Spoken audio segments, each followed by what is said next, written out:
Bonjour à toutes et à tous, ici Julien Flo du site GraphSeo Bourse et on se retrouve donc pour l'analyse du week-end pour faire le point sur les indices, les matières premières et les actions à suivre cette semaine. Donc comme vous avez pu le constater, j'ai publié sur le site graphseobourse.fr une analyse du CAC où j'ai justement pris une vue un peu plus d'ensemble, donc la même vue que vous voyez à l'écran actuellement. Tout ça pour vous dire que donc depuis mi-février, je privilégiais la hausse et le rebond.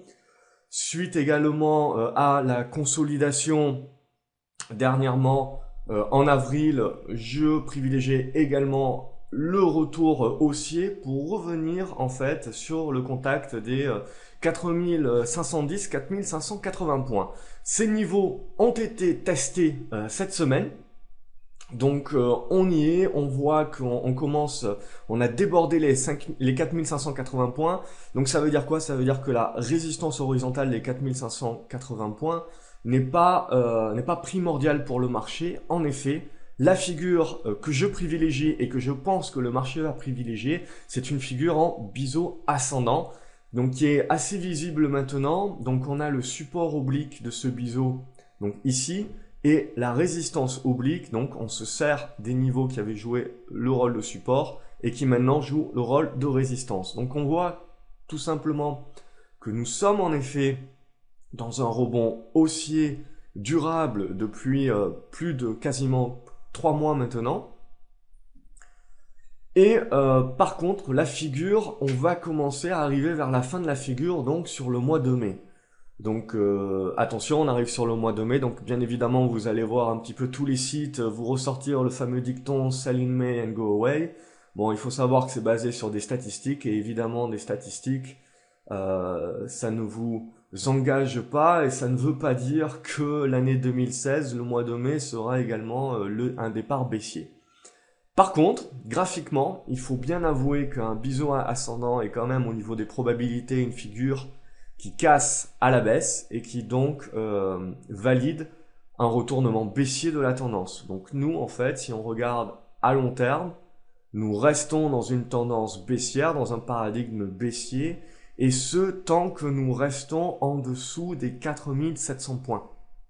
4700 points pour moi, donc aux alentours entre 4730 et 4700 points, c'est pour moi la résistance long terme et la résistance à avoir dans un coin de sa tête, c'est-à-dire que tant que nous demeurons en dessous, certes oui, à court terme, nous sommes dans un rebond haussier, nous continuons à valider le rebond haussier, surtout tant que nous sommes au-dessus des 4510 points, mais les 4700-4730 points, c'est vraiment un point pivot, un niveau pivot pour la tendance à long terme. C'est-à-dire que tant que nous restons en dessous, nous restons sur le coup d'un biseau ascendant qui peut à tout moment rompre par le bas, donc en rompant les 4420-4400 points. Et là, ça nous ferait repartir dans une tendance baissière que nous avons initiée à la fin 2015, début 2016. Donc, concrètement là, tant qu'on est au-dessus des 4510, eh ben, il faut continuer à privilégier la hausse.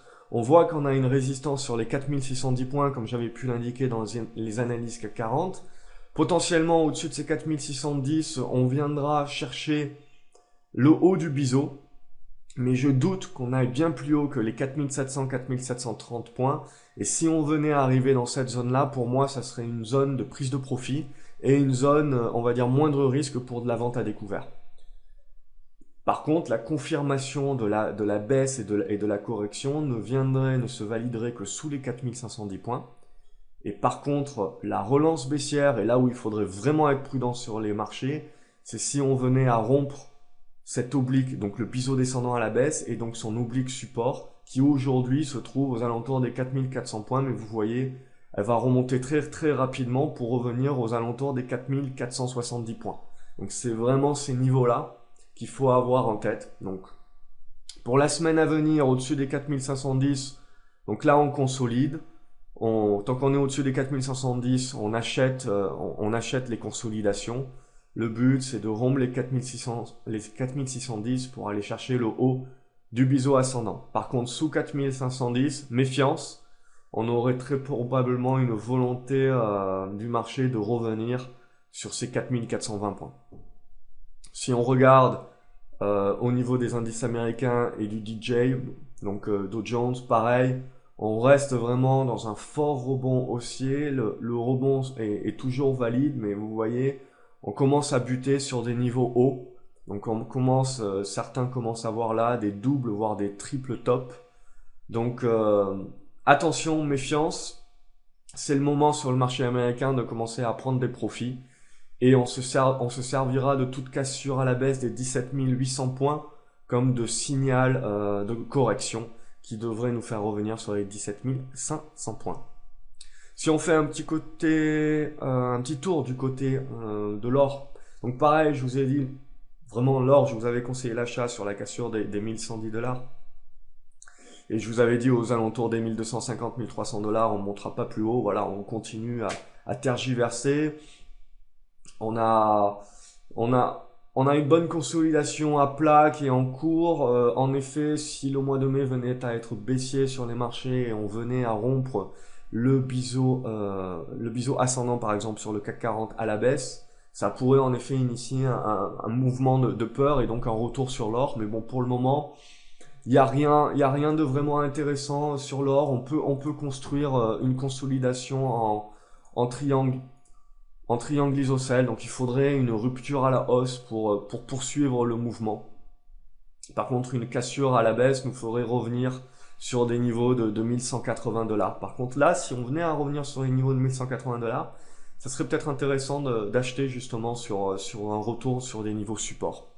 Mais je suis pas trop chaud sur l'or, honnêtement. Je trouve que c'est prendre beaucoup de risques pour pas grand chose au final, pour grappiller pas grand chose. Je préfère à la limite jouer une baisse sur les indices que jouer l'or. Si on regarde l'euro-dollar, donc là il y a quelque chose d'intéressant qui se met en place, c'est qu'on est dans un triangle ascendant. Donc on a la résistance horizontale ici aux alentours des 1,14.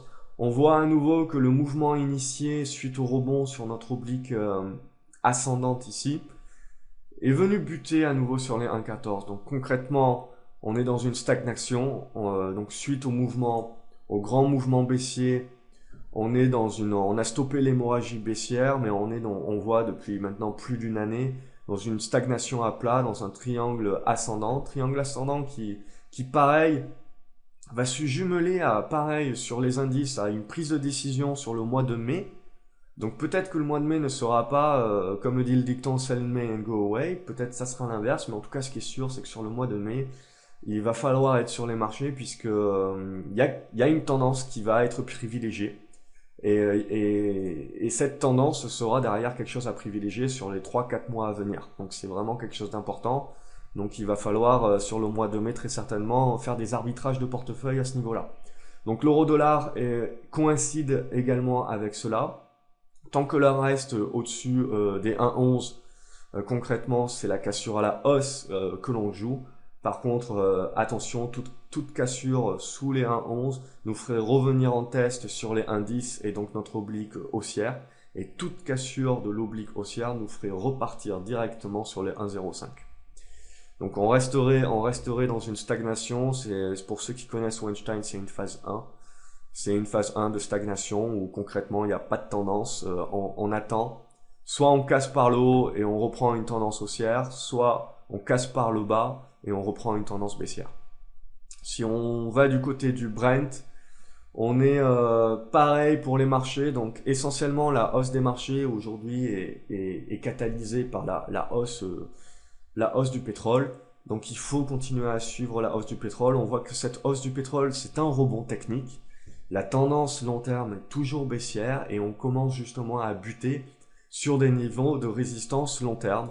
Donc on voit aux alentours des 45-46 $ au niveau du Brent, on est sur des niveaux de résistance. Donc tant qu'on est au-dessus de l'oblique haussière, le rebond se perpétue sur le Brent et je serais tenté de dire que tant qu'on est au-dessus de cette oblique haussière, il faut rester acheteur sur les marchés. Par contre, pareil, sur le mois de mai, on voit que si le Brent est dans l'incapacité d'aller au-delà de ces 46 $, un test de cette oblique et fort probablement une cassure baissière de cette oblique est à prévoir. et ça aura très certainement une incidence baissière sur les marchés également. Donc méfiance également là aussi, on a eu un beau rebond, on arrive sur des niveaux où justement je pense qu'il faut commencer à prendre ses profits, sans pour autant passer vendeur, mais commencer à prendre ses profits et à encaisser les gains. Donc pour aller, on va aller directement sur les actions. Je vous propose cette semaine d'aller directement sur les actions et de ne pas passer beaucoup plus de temps sur les indices, puisqu'on voit que l'on est un petit peu à la croisée des chemins sur des niveaux de résistance, et que ça va être intéressant justement de regarder ces niveaux de résistance. Alors pour commencer, on va faire un petit tour. Bon, pour commencer, j'espère que vous avez pu profiter par rapport à mes conseils depuis quelques semaines maintenant d'investir et d'acheter sur les biotechnologiques, donc des achats spéculatifs puisqu'elles ont toutes explosé les unes après les autres. La seule qui n'a pas explosé, et on va commencer par celle-là, c'est Mauna Kea. Si je la retrouve dans ma liste, elle est ici. Donc Mauna Kea qui a tout simplement rien fait, qui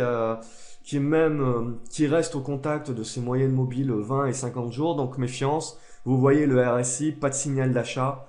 On a buté tout simplement sur le trend baissier, donc sur cette oblique baissière. Donc tant qu'on est en dessous de cette oblique baissière, pas de signal d'achat. Donc acheter Mauna Kea, c'est anticipé. Je suis actionnaire, j'ai anticipé. Mais bon, c'est relativement une petite position par rapport à la taille de mon portefeuille. Donc j'ai la profondeur de portefeuille qui me permet d'anticiper maintenant. Par contre, pour quelqu'un qui veut être moindre risque et qui veut appliquer la stratégie du moindre risque, clairement, il faut patienter la sortie haussière. D'autant plus que les résultats vont pas tarder à être annoncés donc la semaine prochaine.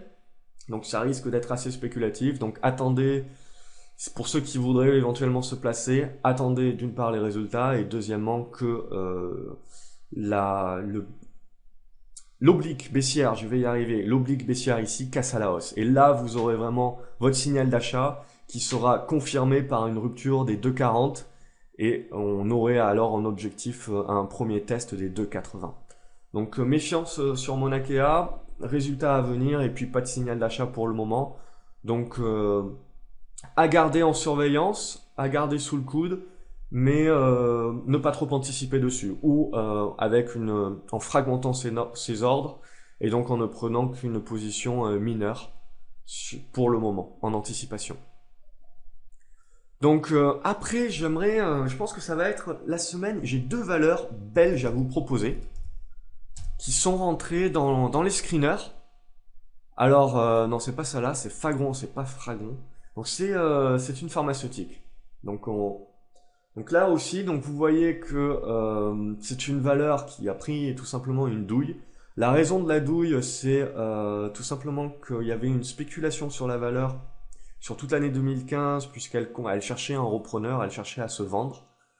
Donc les résultats, finalement elle a décidé de ne pas se vendre, donc forcément la spéculation est retombée comme un soufflet. Aujourd'hui, la capitalisation boursière est de 180 millions d'euros pour un chiffre d'affaires attendu aux alentours proche des 500 millions d'euros. Il faut savoir que l'EBIT également est aux alentours de 70 millions d'euros et que c'est une valeur qui offre également un dividende. Donc on a un rendement aux alentours quasiment proche des 2% au cours actuel. Donc c'est une valeur en termes fondamentaux qui a attiré mon œil, mais maintenant si on voit d'un point de vue graphique, donc clairement on est dans une tendance baissière. C'est pas une valeur investisseur, c'est pas une valeur moindre risque. Par contre, pour ceux qui ont suivi mon dernier trade sur iMedia où on a été capable en 2 mois de faire plus 100%, eh ben la tendance là n'est pas sans leur rappeler le moment où j'étais passé acheteur sur iMedia. Donc concrètement, je pense que c'est intéressant de suivre cette valeur et notamment son dépassement éventuel des 6 euros. Le dépassement éventuel des 6 euros pourrait justement nous donner un signal d'achat très intéressant et un rebond vers les 8,60 dans un premier temps. Et puis en extension, je pense les 10 euros sont atteignables. Donc si on regarde, on a une tendance haussière sur le RSI. Donc concrètement, tant qu'on est au-dessus de cette oblique haussière, pour moi, il faut être positif et jouer le rebond. Et le dépassement des 6,30 euros, comme on peut le voir là, concrètement, nous donnerait ce signal d'achat. Donc on peut également tracer une oblique ici qu'on a cassé à la hausse et on voit qu'on a eu un peu plus de volume. On a une baisse des volumes là. Bon, concrètement, je pense que je vais certainement passer acheteur sur cette valeur lundi et commencer à l'accumuler. Ça peut être intéressant. Une autre valeur belge, mais pas du tout sur le même secteur d'activité, puisque là on est sur les métaux, c'est Nirstar. Donc Nirstar que je vous avais proposé également il y a au fin mars, qui n'avait pas validé son signal d'achat et qui était reparti à la baisse, mais sans pour autant rompre ses niveaux bas du mois de février. Donc concrètement, Nirstar pour moi c'est une valeur que je continue de suivre et je pense que cette fois-ci elle est mûre. Elle est mûre pour la mise en place d'un rebond et d'un retournement. Donc pour moi, au-dessus des 70 centimes d'euros, 69 centimes d'euros, c'est une valeur qu'il faut commencer à accumuler et que j'ai d'ailleurs commencé moi-même à accumuler en portefeuille. Donc il faut savoir que les valeurs que je vous propose là, que ce soit Fagron, Nirstar ou les autres valeurs qu'on va suivre, sont des valeurs qui sont apparues dans mes screeners. Donc dans des screeners donc, qui sont tout simplement des petits logiciels qui permettent, selon la stratégie, les paramètres de ma stratégie du moindre risque, de détecter en automatique des valeurs qui rentrent dans les paramètres et donc qui vous facilitent tout simplement la vie en évitant de devoir analyser à chaque fois 150 valeurs pour trouver les bonnes, mais tout de suite là, le screener en fait vous donne les valeurs et il suffit d'y jeter un coup d'œil pour justement derrière mettre en place votre plan de trading et savoir quand est-ce que vous allez rentrer sur la valeur, si le screener a raison ou pas. Donc ça permet de gagner énormément de temps et c'est ce qui me permet aussi voilà, de vous faire des vidéos tous les week-ends en l'espace de 20-30 minutes et de passer comme ça une batterie de valeurs assez rapidement. Donc je passe à Zodiac où je peux avoir des regrets puisque j'avais acheté la valeur cette semaine aux alentours voilà des 17 euros sur ce pic ici pour moi qui nous faisait revenir sur une zone de support. Bon, par contre, voilà, les rumeurs de rachat maintenant ont fait le reste. Bon, j'ai vendu trop tôt, j'ai vendu parce que je pensais que la moyenne mobile, ce niveau de résistance aux alentours des 19 euros allait jouer un rôle de résistance et qu'on allait revenir au contact des moyennes mobiles 20 et 50 jours et que j'allais pouvoir reprendre position ici. Bon, les rumeurs de rachat, les fausses rumeurs de rachat de Safran, même si je pense qu'il n'y en a pas de fumée sans feu, évidemment, Zodiac est une valeur intéressante. Hein. Il faut pas oublier que Zodiac c'est une valeur qui, par justement rachat externe, faisait tout un tas de boulot que les autres entreprises ne voulaient pas faire et donc ça leur permettait de marger comme des malades. Donc c'est forcément une valeur qui, même si évidemment elle a du mal à livrer ce qu'elle doit produire et ce qu'elle a vendu, donc un carnet de commandes trop plein maintenant. Est en train tout simplement de sortir la tête de l'eau, tout simplement parce que suite à ces problèmes, de nombreuses commandes ont été annulées, de nombreux produits se sont fait déréférencer auprès de constructeurs, notamment avioniques. Donc ça va permettre à Zodiac finalement petit à petit de remonter la pente et puis de reprendre derrière une stratégie agressive commerciale pour reprendre le chemin. Donc derrière vous voyez donc ce biseau. D'un point de vue graphique, le biseau descendant que j'avais tracé ici est rompu suite à la rumeur, dans de forts volumes. Donc bon, concrètement, le titre va certainement commencer à buter sur les 23-22 euros. Mais qu'est-ce que ça veut dire? Ça veut dire que pour un investisseur long terme, toute consolidation qui nous ferait revenir aux alentours des 19 euros est un point d'achat à long terme. Valourec également, j'avais conseillé l'achat sur le retour sur les 3,10 €. L'augmentation de capital est en cours. L'augmentation de capital, il n'y a aucun doute, sera un succès. Pour moi, concrètement, le rebond devrait nous permettre de revenir sur les 5,10 €, où va se jumeler la moyenne mobile à 200 jours. Et là, derrière, on va avoir une consolidation qui va s'opérer dans ce niveau-là, aux alentours des 4 euros. Et pour moi, concrètement, là aussi, Valourec devient un achat à long terme. Pour des investisseurs long terme, c'est une valeur concrètement qu'on peut prendre dans un PE. Eramet, pareil, donc gros volume, gros rebond, gros conseil d'achat que j'avais pu vous donner sur la zone des 21-22 euros. Donc concrètement, on va au-delà de mes objectifs qui étaient sur les 30 euros. Donc on va maintenant jouer le retour sur les 33-32 euros. Mais là concrètement, il faudra prendre ses profits. Et pareil comme pour Valourec, bien que je doute que Eramet ne lance pas une augmentation de capital également dans les prochaines semaines, selon les conditions de marché. Mais bon, concrètement, je pense que tout retour de la valeur aux alentours des 26 euros, 25 euros sera également à mettre à profit pour un rebond. Aviation, Lateco Air, donc comme je vous l'avais conseillé à l'achat la semaine dernière, a rebondi.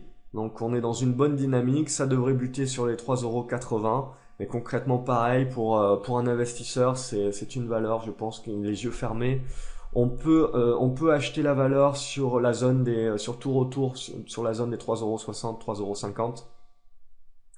Concrètement, c'est une valeur qui va reprendre le chemin de la hausse. EDF, pareil, le conseil d'achat a été bon. Bon, je vous avais conseillé aussi dans la semaine de prendre vos profits. Sur le retour sur les 12,20 €, vous voyez, on a touché, il faut prendre ses profits. Et il fallait certainement prendre ses profits dès vendredi d'ailleurs, puisque une augmentation de capital a été annoncée. Néopost également, le rebond est en cours. Je pense qu'il faut commencer à prendre ses profits aux alentours des 20,50 €, 20,80 €, commencer à prendre ses profits, mais concrètement également Néopost pour moi, une valeur PEA, une valeur investisseur sur toute consolidation. Mersenne de même, Mersenne que j'avais conseillé donc sur rupture des 11,70 €.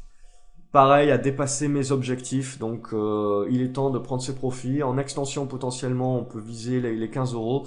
Donc je pense qu'il est temps de prendre 50% de ses profits. Et derrière, de remonter son stop et de mettre un stop aux alentours des 13,60 € pour se donner les moyens potentiellement de voir si la valeur est capable de revenir sur les 15 €. CGG, pareil, comme Valourec, conseil d'achat ici. Ça devrait revenir sur les 88-85 centimes d'euros. Là, pareil, on pourra prendre éventuellement 50% de ses profits. Mais le but, c'est de conserver, pour un investisseur, de conserver la position. L'augmentation de capital a été un succès. Pour moi, je pense honnêtement qu'on peut revenir sur les 1,20 €. Autre biotechnologique, c'est Valneva qui n'a pas profité du rebond pour le moment. Voilà, tant qu'on est au-dessus de la moyenne mobile à 50 jours, pour moi, il faut conserver la valeur. Et sur rupture, on le voit, des 3,46 €, on devrait avoir un mouvement haussier qui aurait pour perspective de viser les 3,90 €. iMedia, donc bon, pour moi, vous voyez, hop. Vous voyez ici la tendance ici avec le conseil à l'achat qui avait été donné. Vous voyez, je vais retrouver Fagron. Voilà, pour moi, on est vraiment dans la même configuration. Alors évidemment, c'est pas le même secteur d'activité, etc. C'est pas le même volume d'actions également échangé. Mais concrètement, on est, d'un point de vue configuration graphique, on est à peu près au même niveau. Et vous voyez derrière, on a eu 100% de hausse sur iMedia, ce qui ne veut pas dire qu'on aura 100% de hausse sur Fagron, mais concrètement, je pense que ouais, il y a quelque chose d'intéressant avec 30% de potentiel quand même. Donc je vais continuer à la regarder lundi, et de toute manière, pour ceux qui sont abonnés à mon portefeuille, vous recevrez une notification si je venais à passer à l'achat. Donc iMedia, donc 100% de hausse. Bon, pour moi, il faut prendre ses profits, hein, c'est le moment. Voilà, il faut pas non plus essayer de grappiller trop. On est revenu sur les points hauts. On n'a pas de signal de vente, mais concrètement, on est au bout. On voit sur cette oblique haussière sur le RSI, on arrive au bout, donc il vaut mieux prendre ses profits et encaisser. Un tien vaut mieux que deux, tu l'auras. Inside Secure qui est intéressante également. Donc on a eu un bon rebond, on va avoir une bonne consolidation, une bonne accumulation ici dans ce cercle là. On voit entre 90 et 1,10 €. Donc concrètement, tout ce qui revient sur les 90 centimes d'euros est à mettre à profit, je pense, pour un achat. Donc on peut pareil, on peut faire une stratégie en deux achats, en fragmenté, 90 centimes d'euros et 80 centimes d'euros pour accumuler. Le but évidemment serait que les titres soient capables de rompre ces 1,07 Donc cette zone 1,02, 1,07 qui est la résistance d'un triangle ascendant qui permettrait d'initier la mise en place d'un rebond plus durable. Genfit, pareil, n'a pas profité du rebond pour le moment des valeurs biotechnologiques. On voit que tant qu'on est sous les 32 €, il n'y a pas vraiment de signal d'achat. Il faudrait, pour initier un intérêt des investisseurs, redépasser les 29,50 €. Donc à suivre. GTT, pareil, je pense qu'il est temps de prendre 50% de ses profits. Et certainement, sur consolidation, de reprendre une ligne. Ensuite, Areva pareil, est dans un stop l'hémorragie, on est repassé au-dessus des 4 €. Donc voilà, la cassure pour moi des 4,30 €, vous voyez, déclencherait un signal d'achat. Bon, on n'a pas beaucoup de volume, il n'y a pas beaucoup de grand intérêt, donc évidemment il y a mieux à faire ailleurs, mais d'un point de vue configuration, je vous la présente quand même. Sur cassure des 4,30 €, il y a un rebond qui peut s'initier, donc si vous voulez prendre une position, c'est intéressant, mais par contre, je pense que il faut pas prendre beaucoup de titres, 1000, 2000 titres grand max. Heurté Petrochem que je vous avais conseillé sur les 13 € continue sa hausse. Voilà, l'objectif que je m'étais fixé sur justement ces 15,80 € est atteint. Donc il faut commencer à prendre ses profits, mais pareil sur consolidation, je pense également qu'il faudra accumuler la valeur. Paro ou Parrot, je sais jamais comment il faut dire, c'est sûr que les Américains doivent dire Parrot puisqu'ils prononcent le T, donc on a toujours ce biseau descendant, on voit que la moyenne mobile à 20 jours a stoppé le rebond initié et qu'on revient maintenant sur des supports qui sont long terme, puisqu'on voit qu'on revient sur la zone donc des 16 € qui était une résistance long terme et dont la cassure avait initié un fort mouvement haussier.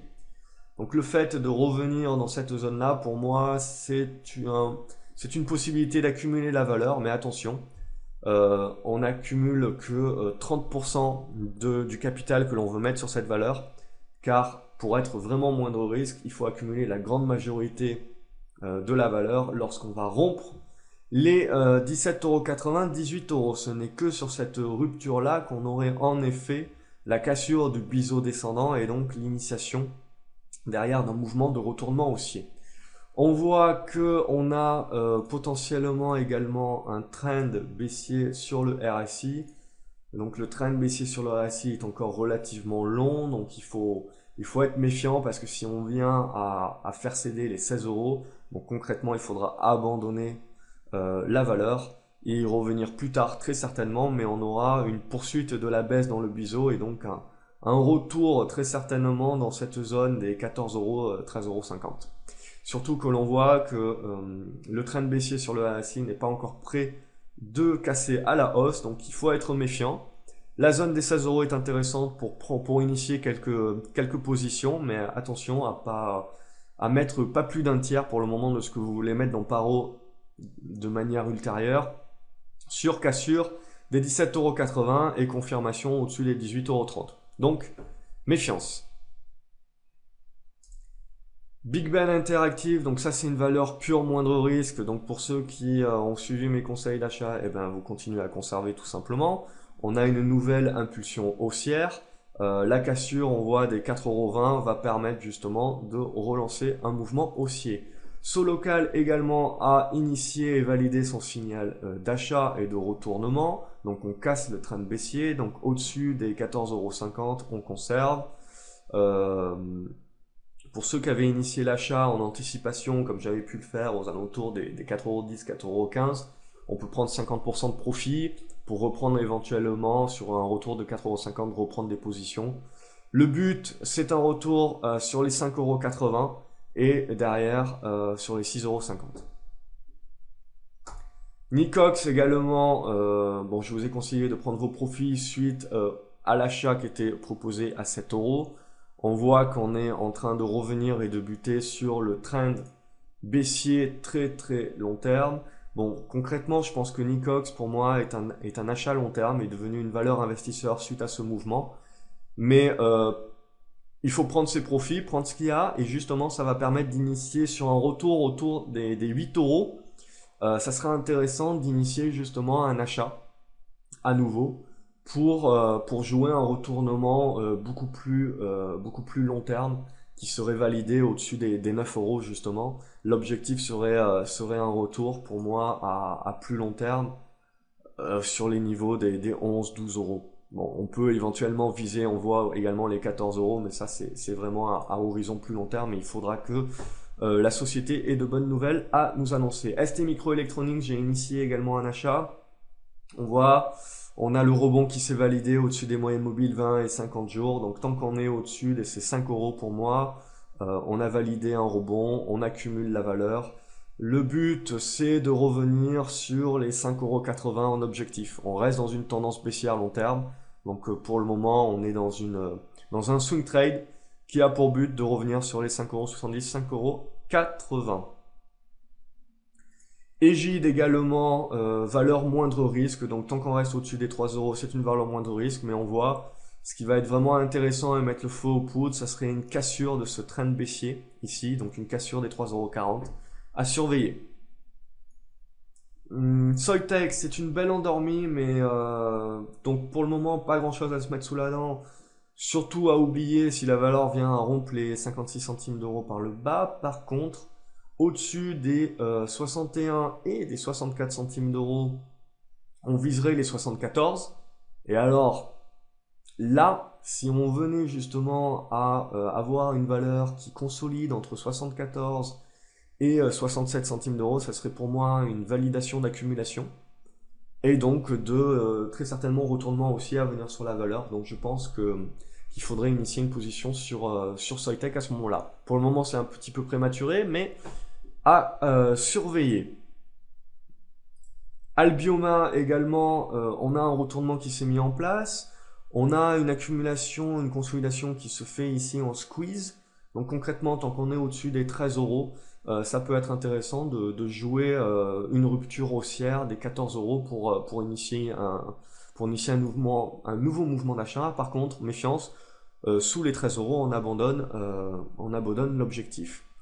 Forcia a rompu la résistance des 33 euros que je vous proposais et donc concrètement initier un nouveau mouvement haussier. On voit qu'on a des volumes forts, donc au-dessus des 33 euros. On continue de valider et de privilégier ce mouvement à la hausse. Transgène également, le mouvement, donc je vous l'ai proposé la semaine dernière, le mouvement à la hausse s'est validé, la cassure des 2,85 € a mis le feu aux poudres. Le titre a été retenu par la résistance des 2,40 €. Donc on a une consolidation qui se met en œuvre. Donc concrètement, au-dessus des 2,90 € pour moi, il faut continuer d'accumuler. Et le but ultime, ça sera évidemment une rupture donc, de ces 3,40 € qui remettra la valeur dans une tendance haussière à long terme. Donc 2,90 € à surveiller. Stellantis également, pareil. Donc pour moi, une valeur à surveiller. Hop, c'est très mal tracé, c'est pas très bien tracé tout ça, mais bon, vous avez compris l'idée. On a une oblique haussière. Donc tant qu'on est au-dessus de cette oblique haussière, donc au-dessus des 2,70 € pour moi, on est dans une stratégie d'accumulation. L'objectif serait, pour valider le signal d'achat moindre risque, de rompre à la hausse les 3 euros. Et là, on aurait derrière en objectif les 3,30 €. Et très certainement, si la spéculation fait son taf, un retour sur les 3,80 €. Donc on est sur des positions quand même très spéculatives. Si on repasse sous les 2,74-75 €, on remettrait à plus tard ce scénario. Sequana, on est dans une tendance baissière, mais on est en train de revenir sur une zone de support horizontal. Donc pour les spéculateurs et traders peuvent potentiellement acheter cette zone de support qui permettrait de revenir sur un rebond aux alentours des 3 €. Donc voilà, il y a 10-15% à faire sur un rebond. Et une autre valeur, ST Dupont, donc une valeur très très spéculative, ne mettez pas plus de 1% de votre portefeuille sur ce type de valeur. C'est vraiment pour la beauté du graphique. Donc on a un retournement qui est en train de se valider, des volumes qui sont en train de revenir. Donc concrètement, une bonne configuration.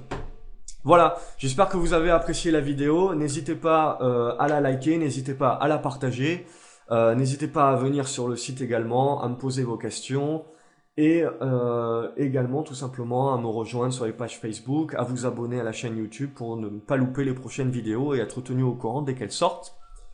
Donc c'est tout pour ce week-end, c'est déjà pas mal. Je pense que voilà, on est un petit peu à la croisée des chemins. Il y a encore pas mal d'opportunités sur le marché à venir. On a pas mal de valeurs qui ont bien explosé, donc on a eu de bonnes performances. Donc voilà, il faut pas se laisser griser et vouloir justement tout acheter et sauter sur tout ce qui bouge. Voilà, c'est le moment d'être sélectif, de redevenir sélectif. On a sur consolidation des valeurs intéressantes qui pourraient être qu'on pourrait acheter. Mais concrètement, on voit que assez rapidement, dans les semaines à venir, on va se trouver sur les marchés à la croisée des chemins, que ce soit sur le pétrole, que ce soit sur les indices boursiers. Donc il va falloir justement adopter une stratégie un peu plus défensive, et se poser les bonnes questions, puisque très certainement sur le mois de mai, il y aura des arbitrages à faire euh, pour privilégier une tendance ou une autre pour les 3-4 mois à venir. Voilà, c'est tout pour ce week-end. J'espère que vous avez aimé. Passez un excellent week-end et je vous dis à bientôt sur graphcobourse.fr. Salut!